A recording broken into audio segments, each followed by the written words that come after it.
Hello friends, study with Bhuvnesh channel में आप सभी का फिर से स्वागत है। हमने पिछले क्लास में चर्चा किया कि गौरी ने किस तरह भारत के क्षेत्र में आक्रमण कर और अपने साम्राज्य का विस्तार किया। इससे पहले भी हम लोग चर्चा कर चुके हैं कि गजनवी भी भारत के क्षेत्र में आक्रमण किया और बहुत सारे धन संपदा लूट करके गजन ले गया। इन दोनों को आक्रमण करने का मुख्य उद्देश्य दोनों का अलग अलग था, क्योंकि हम लोग गजनी के बारे में जाने थे, गजनवी, ठीक है, इसके बारे में चर्चा की थी। इसका किस उद्देश्य से भारत में आक्रमण किए थे, उद्देश्य क्या था? धन संपदा लूटना। कहाँ से? भारत के क्षेत्र से, ठीक है। अब जो गौरी जब आक्रमण किया था, गौरी, इसका उद्देश्य कुछ अलग था। ये भारत के क्षेत्र में आक्रमण करने का उद्देश्य इसका था अपने साम्राज्य का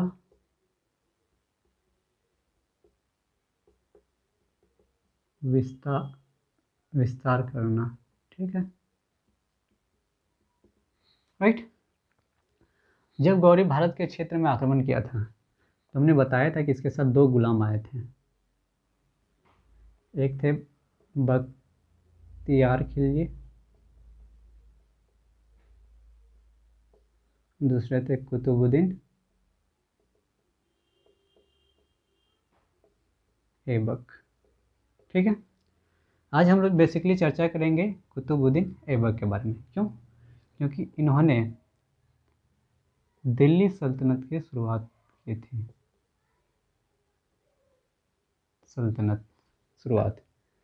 इन्हें स्थापना किया था गुलाम वंश का, ठीक है। हम लोग आज बेसिकली ये तो हम लोग पढ़ चुके हैं। आज हम लोग सिर्फ चर्चा करेंगे कुतुबुद्दीन ऐबक के बारे में। बख्तियार खिलजी के बारे में भी थोड़ा हम लोग जान चुके थे जब गौरी भारत के क्षेत्र में आक्रमण किया था। तो बिना विलंब किए हुए हम लोग क्या करते हैं, स्टार्ट करते हैं। ये तो पहले हम लोग पढ़ चुके हैं इसके बारे में।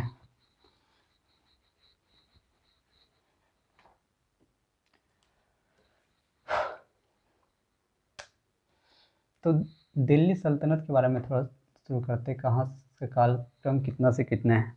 हम लोग दिल्ली सल्तनत में आ गए हैं, ठीक है। दिल्ली सल्तनत ये 1206 से शुरू होता है, 1526 ईस्वी तक ये दिल्ली सल्तनत चलता है। उसके बाद कमज़ोर शासक होने के कारण इसका पतन हो जाता है। इसमें से पहला जो आता है गुलाम वंश,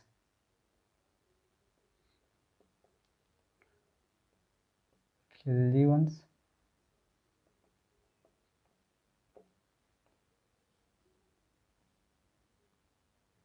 तुगलक वंश,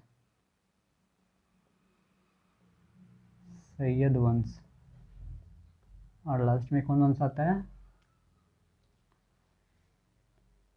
लोधी वंश, ठीक है। गुलाम वंश 1206 ईस्वी से 1290 ईस्वी तक इसका काल होता है। 1290 से फिर क्या शुरू हो जाता है हमारा खिलजी वंश। 1290 से 1320 ईस्वी तक चलता है खिलजी वंश। फिर 1320 ईस्वी से 1414 ईस्वी तक तुगलक वंश शुरू हो जाता है। फिर 1414 से 1451 तक सैयद वंश चलता है। और 1451 से 1526 लास्ट वंश हमारा लोधी वंश चलता है, ठीक है। तो आज हम लोग क्या करेंगे, गुलाम वंश के बारे में शुरू करेंगे, ठीक है।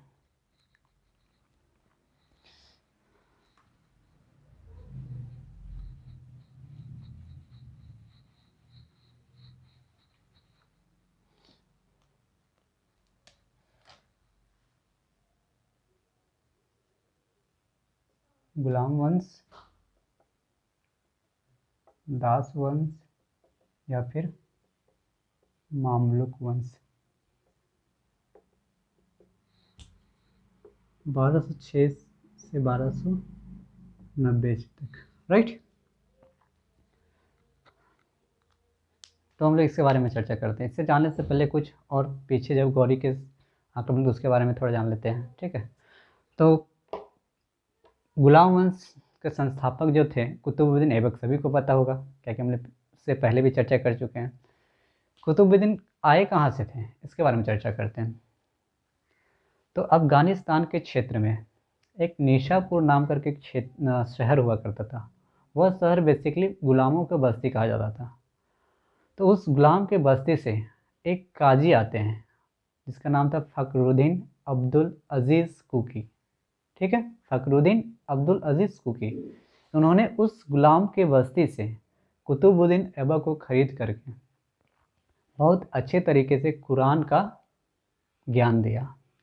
जब ये कुरान में काफ़ी ज़्यादा मैच्योर हो गया, अच्छी तरह से इनको ज्ञान की प्राप्ति हो गया, तो गौरी के दरबार में जा कर के इनको वहाँ पे छोड़ दिए। जब वो उस दरबार में वहाँ पे छोड़ा गया तब कुतुबुद्दीन ऐबक काफ़ी अच्छे तरह से कुरान बोलते थे उस क्षेत्र में, गौरी के दरबार में, जिससे गौरी काफ़ी ज़्यादा प्रसन्न हुआ। किससे? कुतुबुद्दीन ऐबक से। तो कुतुबुद्दीन ऐबक को जब भारत के क्षेत्र में गौरी द्वारा आक्रमण किया गया था, तो कुतुबुद्दीन ऐबक जब अजमेर के क्षेत्र में जब विजय प्राप्त किया था गौरी ने, तो अजमेर में किसको छोड़ा था? कुतुबुद्दीन ऐबक को, और वहाँ पे गवर्नर बना करके छोड़ दिया था। लेकिन इसके साथ एक और आते हैं दास, जिसका नाम था बख्तियार खिलजी। बख्तियार खिलजी उस क्षेत्र में ना रह करके वो चले जाते हैं बिहार के क्षेत्र में। वो क्षेत्र और बढ़ गया आगे, और बिहार के क्षेत्र में नालंदा और विक्रमशिला विश्वविद्यालय पर आक्रमण कर दिए, राइट। इसके बारे में लोग चर्चा कर चुके हैं। अब उस अजमेर के क्षेत्र में जो दिल्ली के क्षेत्र था, वो पूरी क्षेत्र किसका था? पृथ्वीराज चौहान का। लेकिन वो क्षेत्र अब किसका हो गया? गौरी का हो गया। अब गौरी में उस क्षेत्र में कौन रहा? कुतुबुद्दीन ऐबक। अब वहाँ के क्षेत्र में जब अजमेर के क्षेत्र में गौरी को गवर्नर बना करके छोड़ा गया, गौरी के द्वारा कुतुबुद्दीन ऐबक को उस क्षेत्र में गवर्नर बना करके छोड़ा गया, तो वहाँ के जो अमीरों थे, जो अमीर लोग थे, वहाँ के कुछ लोगों ने कुतुबुद्दीन ऐबक को क्या किया? इनवाइट किया कि आप इस क्षेत्र में क्या कीजिए, अब एक नए वंश को इस क्षेत्र में क्या कीजिए, शुरू कीजिए। तो उसी क्षेत्र में क्या किया था कुतुबुद्दीन ऐबक ने? दिल्ली के क्षेत्र में गुलाम वंश का स्थापना किया था, राइट। तो इसके बारे में जानते हैं।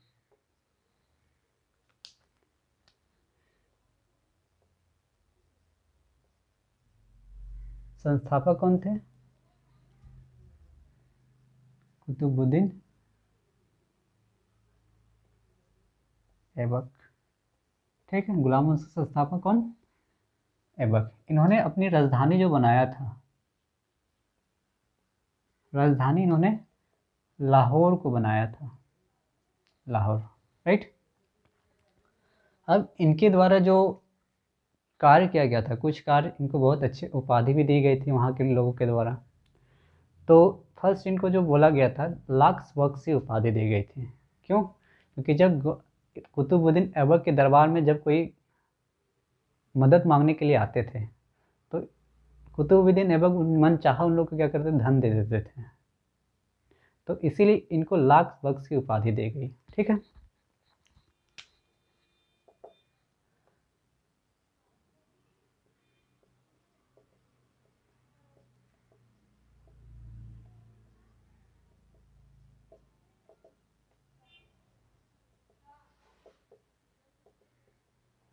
ठीक है, हम कुतुबुद्दीन ऐबक के बारे में चर्चा कर रहे हैं, ठीक है।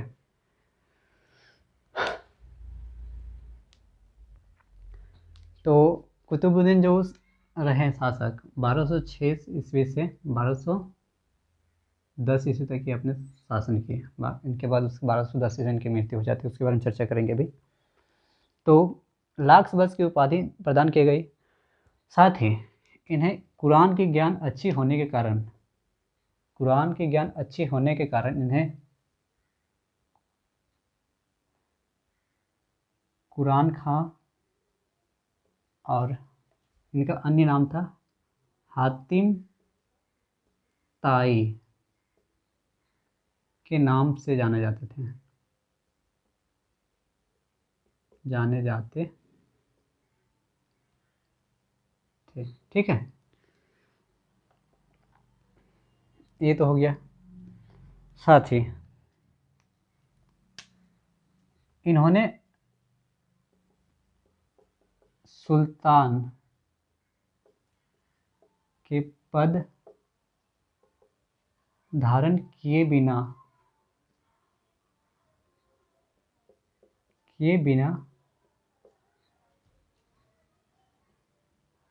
शासक किए। ठीक है, ये पहला शासक थे जो सुल्तान का पद नहीं धारण किए थे और शासन कर रहे थे। ठीक है, अब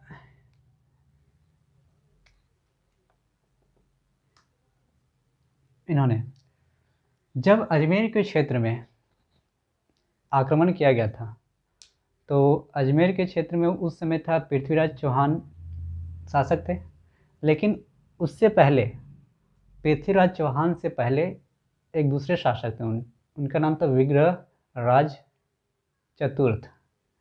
तो अजमेर के क्षेत्र में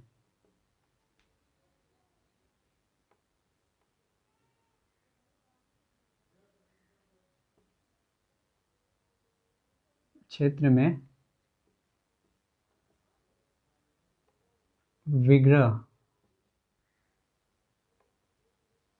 राज चतुर्थ विग्रह राज चतुर्थ ने अजमेर के क्षेत्र में एक स्कूल बनाया था। स्कूल का निर्माण किया था। वो स्कूल काफ़ी ज़्यादा पुराना हो गया था।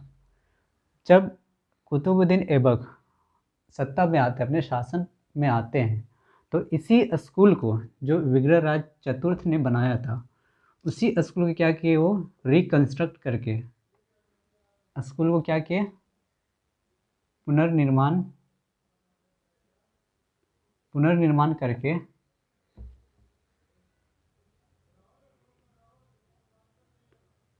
पुनः निर्माण किए और यहाँ पे क्या किए, एक मस्जिद बनाए।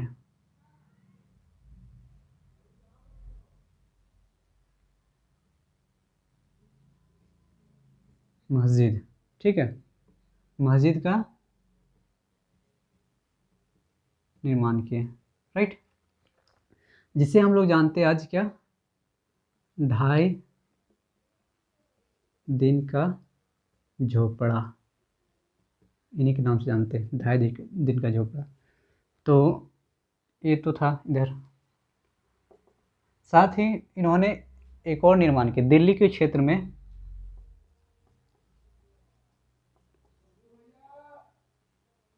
क्षेत्र में 1 मिनट। दिल्ली के क्षेत्र में कुव्वत उल इस्लाम नामक मस्जिद का निर्माण किए। दिल्ली के क्षेत्र में क्या किए, कुव्वत उल इस्लाम नामक मस्जिद का निर्माण किए। ठीक है, साथ ही दिल्ली के क्षेत्र में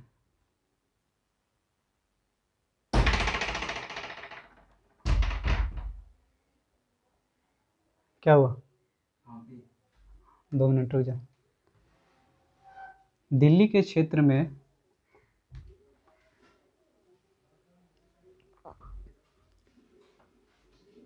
कुतुब मीनार का निर्माण किया। ठीक है, ये किसकी स्मृति में बनाया गया है, एक सूफी संत आते हैं, सूफी संत जिसका नाम था बख्तियार काकी। इन्हीं के यादों में क्या किया गया था, कुतुबुद्दीन ऐबक के द्वारा कुतुब मीनार का निर्माण किया गया था, राइट, जो इसकी लंबाई थी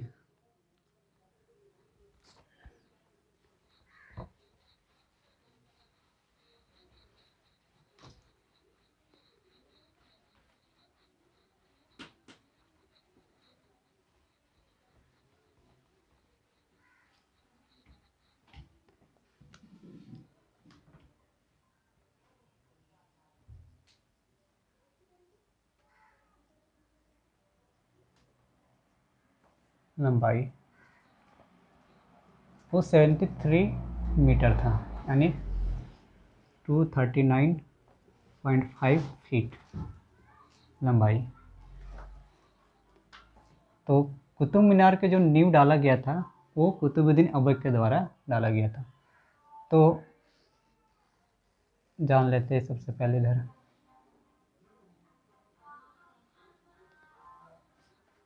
कुतुब मीनार 5 मंजिला भवन है। तो जो इसका आधार जो बनाया था, बेस नींव जो रखा था,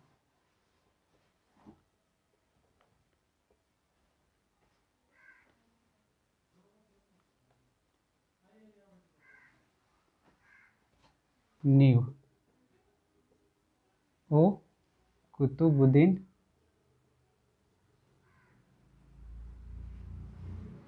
ऐबक के द्वारा। ठीक है। अब 1 से 4 तक ये 3 मंजिल जो बनाया गया था वो इल्तुतमिश के द्वारा। ठीक है। और लास्ट जो भवन बनाया गया था वो फिरोज शाह तुगलक के द्वारा बनाया गया था। ठीक है। तो कुतुब मीनार का जो नींव रखा गया था किसके द्वारा रखा गया था? कुतुबुद्दीन ऐबक के द्वारा। और जो तीसरी मंजिल, फर्स्ट मंजिल से लेकर के 4 तक है, नींव तो सिर्फ रख दी कुतुबुद्दीन ऐबक ने, लेकिन जो आगे की ओर जो बनाया गया था वो इल्तुतमिश और फिरोज शाह तुगलक का। जो पूरा कंप्लीट मंजिल को, कुतुब मीनार को कंप्लीट जो किया था वो फिरोज शाह तुगलक के द्वारा किया गया था। ठीक है।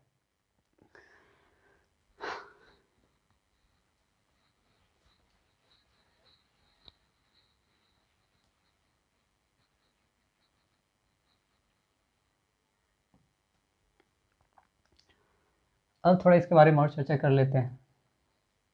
ये तो निर्माण कार्य हो गया इनका।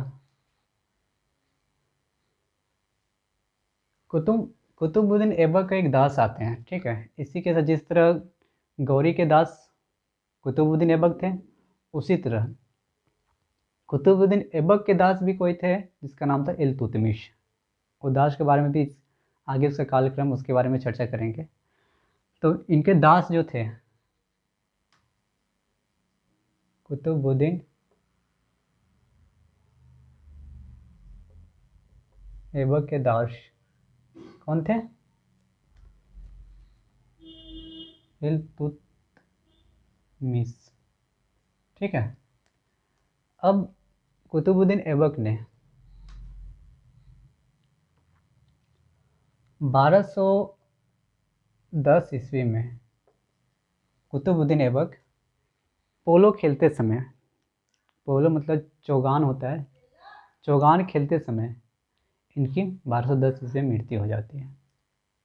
ठीक है। 1210 में क्या हो जाता है? कुतुबुद्दीन ऐबक की मृत्यु। राइट। जब कुतुबुद्दीन ऐबक की मृत्यु होता है, कुतुबुद्दीन ऐबक की मृत्यु होती है, तो इसका जो अगला शासक बनता है, इसका इनके पुत्र थे, पुत्र था नाम आराम शाह। आराम शाह ये क्या करते हैं? अगला शासक बनते हैं। लेकिन आराम शाह जो थे वो सिर्फ आराम करते ही रहते थे। कि कोई इसका जो था शासक, अपने शासन के प्रति किसी तरह का इसका कोई भी ध्यान नहीं रहता था, जिसके कारण इसका फ़ायदा कौन उठाया? उनके दास, कुतुबुद्दीन ऐबक के दास ने, जिसका नाम था इल्तुतमिश। इल्तुतमिश ने क्या किया? अगला शासक बना। आराम शाह को क्या किया?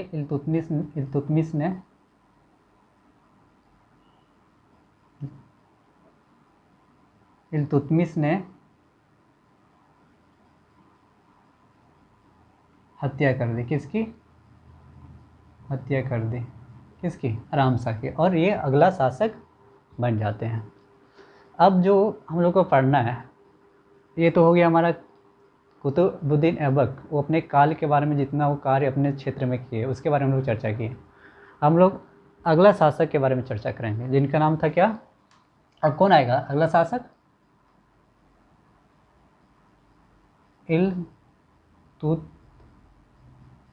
इल्तुतमिश। ठीक है, इनका जो कालक्रम है 1211 से लेकर के 1236 ईस्वी तक। ठीक है, इल्तुतमिश का काल। इल्तुतमिश जो है, माना जाता है कि इल्तुतमिश जो है वो दिल्ली सल्तनत का वास्तविक संस्थापक कहा जाता है। दिल्ली में माना क्यों जाता है दिल्ली सल्तनत का वास्तविक संस्थापक किसे कहा जाता है? इल्तुतमिश के। ऐसा क्यों कहा जाता है? क्योंकि जो कुतुबुद्दीन ऐबक थे वो जब जिस क्षेत्र को गौरी ने जीता था वो कुतुबुद्दीन ऐबक के समय काफ़ी वो क्षेत्र स्वतंत्र हो चुके थे। जो गौरी जो अपने साम्राज्य विस्तार में जो भारत के क्षेत्र में जितना क्षेत्र जीता था वो कुतुबुद्दीन ऐबक ने उस क्षेत्र को क्या किया था? स्वतंत्र कर दिया था। उस क्षेत्र में अब उनका कब्जा नहीं रह गया था। लेकिन जैसे ही इल्तुतमिश सत्ता में आते हैं ये भी अपना साम्राज्य विस्तार करना शुरू कर देते हैं और जो जितना भी क्षेत्र वो गौरी के द्वारा जीता गया तो वो पुनः वापस लाने में क्या करते हैं? बहुत ही प्रयास करते हैं। इसीलिए दिल्ली सल्तनत का जो गुलाम वंश का वास्तविक संस्थापक माना जाता है, दिल्ली सल्तनत का नहीं, गुलाम वंश का जो वास्तविक संस्थापक माना जाता है या फिर दिल्ली सल्तनत का भी बोल सकते हैं, जो वास्तविक संस्थापक माना जाता है वो हमारे इल्तुतमिश ही होता है। क्योंकि जो गौरी के समय में जो क्षेत्र जीता गया तो उसको वापस से लाने में काफ़ी ज़्यादा कारगर साबित होते हैं। राइट, तो इल्तुतमिश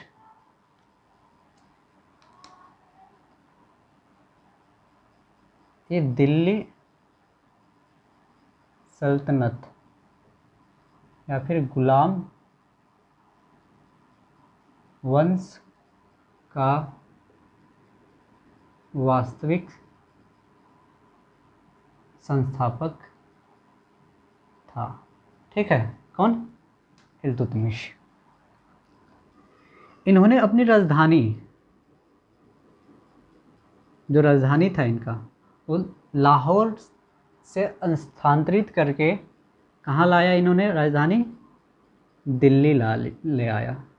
लेकिन कुतुबुद्दीन ऐबक के समय राजधानी कहाँ था? दिल्ली में था और लाहौर में था, जबकि इन्होंने अपनी राजधानी कहाँ ले आया? दिल्ली में।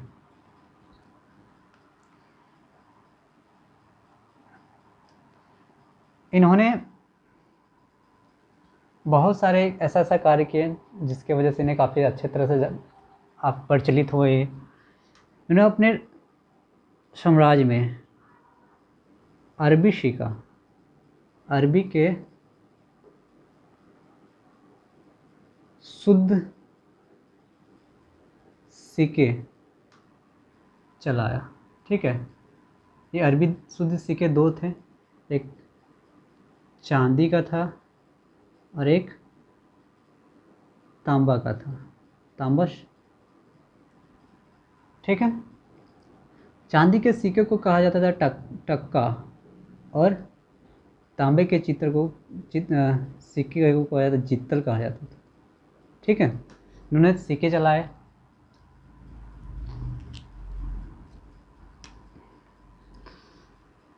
तो हम लोग क्या करते हैं, इल्तुतमिश का जो क्लास होगा आज हम लोग यहीं तक रहने देते हैं। इल्तुतमिश के बारे में हम लोग कल अच्छे तरीके से इसके बारे में अध्ययन करेंगे।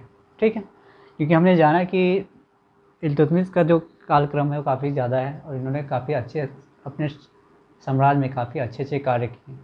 तो इसके बारे में तो थोड़ा हम लोग को ज़्यादा जानना है कुतुबुद्दीन के कंपेयर में। कुतुबुद्दीन खास कार्य नहीं किए, लेकिन हाँ बहुत अच्छे कार्य किए जो इनके नाम पे काफ़ी ज़्यादा विख्यात हुआ। तो इल्तुतमिश के बारे में हम लोग क्या करेंगे, कल की क्लास में अच्छी तरह से चर्चा करेंगे। आज की क्लास यहीं क्या करते हैं, स्टॉप करते हैं। तो मिलते हैं एक और बेहतर क्लास में, तब तक के लिए धन्यवाद।